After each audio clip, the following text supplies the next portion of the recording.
Assalamualaikum warahmatullahi wabarakatuh. Perkenalkan, nama saya Cito Ridwan Fediansyah dengan NIM V2324011 dari program studi D3 Budidaya Ternak. Di sini saya akan menyampaikan tugas UAS, yaitu dengan judul metode-metode autentikasi dan otorisasi. Yang pertama yaitu single sign-on, yaitu SSO, adalah sistem autentikasi yang dirancang untuk mengatasi masalah lupa kata sandi dan memudahkan pengguna dalam mengakses berbagai situs atau aplikasi secara bersamaan. Sistem ini telah diimplementasikan oleh berbagai organisasi, termasuk Institut Pendidikan Tinggi.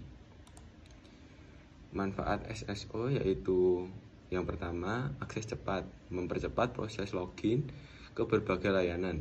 Yang kedua, praktis dan efisien, memudahkan pengguna dalam dan menghemat waktu.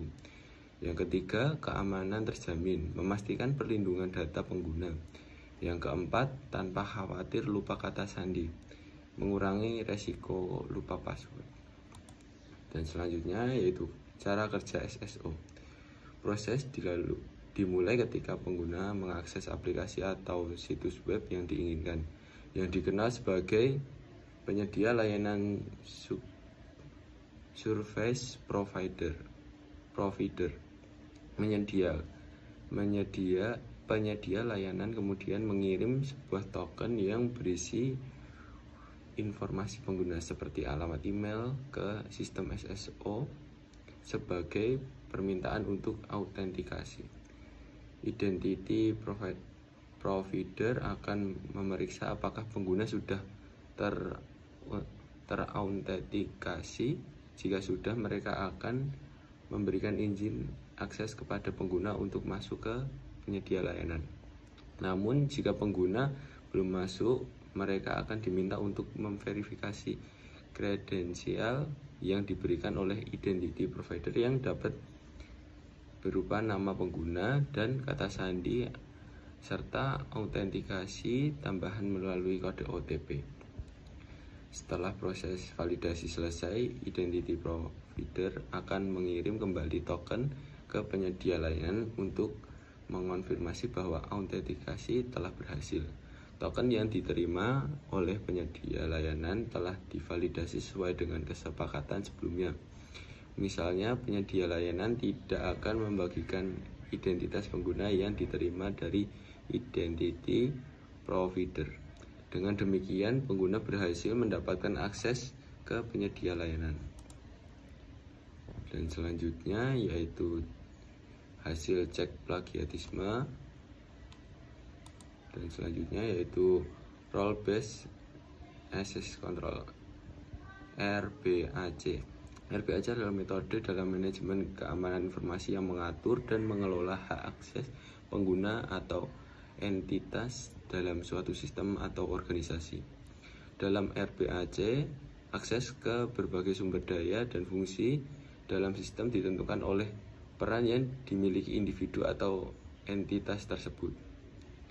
Ini berarti bahwa izin atau hak akses diberikan berdasarkan peran atau tanggung jawab yang diemban dalam konteks organisasi tertentu.